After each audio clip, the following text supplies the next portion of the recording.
All right. Hello, everyone, and welcome to Hangin' Off Teaser Challenge. Lose focus, lose the race. A retro motorcycle racer where every corner asks the same question: do you brake or do you believe? This is a special test version of the Hangin' Off Teaser Challenge. The purpose of this build is simple. Can you reach stage 3?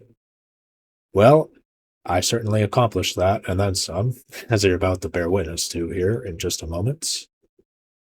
I was not able to reach the goal, but I did get pretty damn far, and I'm quite satisfied with the distance I've achieved. I do not feel the need to push my luck any further, as I've been at this dozens of times, at least 100 times, honestly.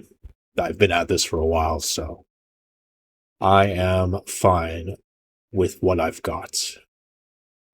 And yeah, considering what's thrown my way, I think it's, yeah. I don't think anyone would fault me for thinking that. But yeah, I'll show off the gameplay and I will elaborate further on my thoughts. But until then, yeah, let's get the spread. Start game. Oh.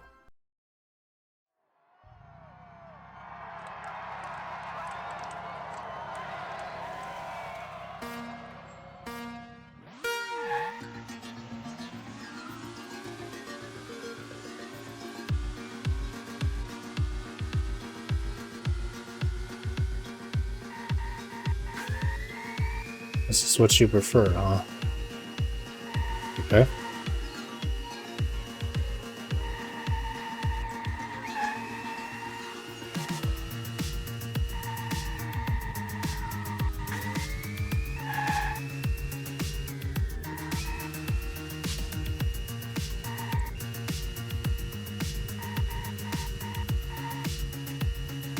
Now, dramatic is accurate.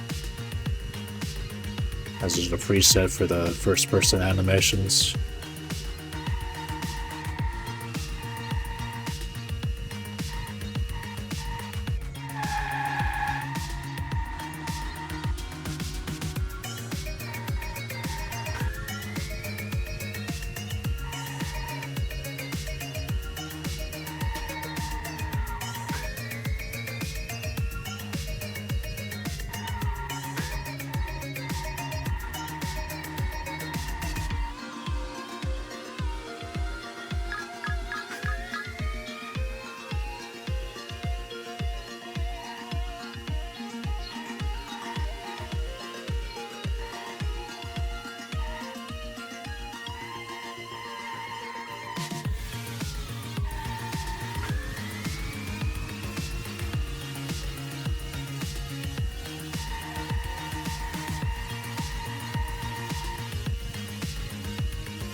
Ah, wish I knew what worked best on this part.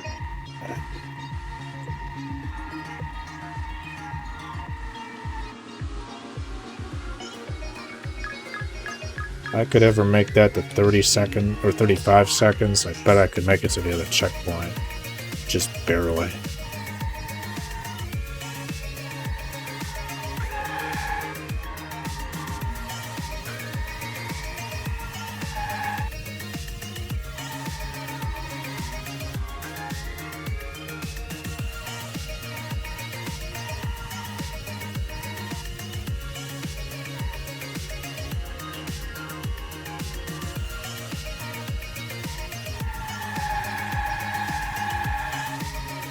Holy fucking shit. Oh, this is probably going to be the final part of the video. I've been at this so many fucking times. I very much doubt that I can get to the end here, because this is uncharted territory for myself here.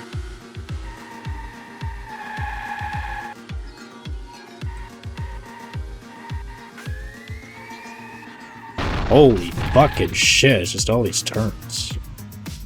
Yeah, you know, I think I might just keep it there for now.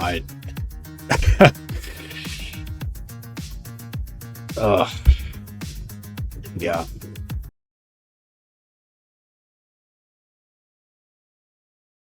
Well, there you have it, everyone.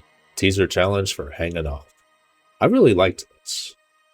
You know, just going off the aesthetic alone, it's really neat. Seeing somebody emulates that familiar feeling of playing on the arcade cabinets that were popular back in the 80s and 90s. These big old machines with wheels and the clutches too, if they were necessary. Nice little blast from the past. As for the gameplay, yeah, it's definitely very intense. I'll give it that. A lot of high octane action, having to make split-second decisions. It did end up being one of those. I mean, with it being a time trial, it's just a whole lot of process of elimination, trial and error stuff, determining what the best choices are to be made to save as many seconds as possible getting to stage 3. And considering how difficult it gets after stage 3, yeah, I would argue that it's, I mean, in my humble opinion, it's a cakewalk. Just, it does seem a little silly though, you know, with turbo being an option. I had auto turbo on for this run, and yeah, I don't see why you would want to manually activate it. You would need to just keep it active 24/7, as you need to go as fast as possible to get to the checkpoints. But at the same time, making sure you don't just crash or go way off course. But again, that's the nice experience with this game, is it's really on you to decide what works best. Of course, there's irony to that, as trying to get to the goal, since there's definitely a lot more after stage 3. Yeah, this is where the allure of the game wore off pretty quick for me, unfortunately.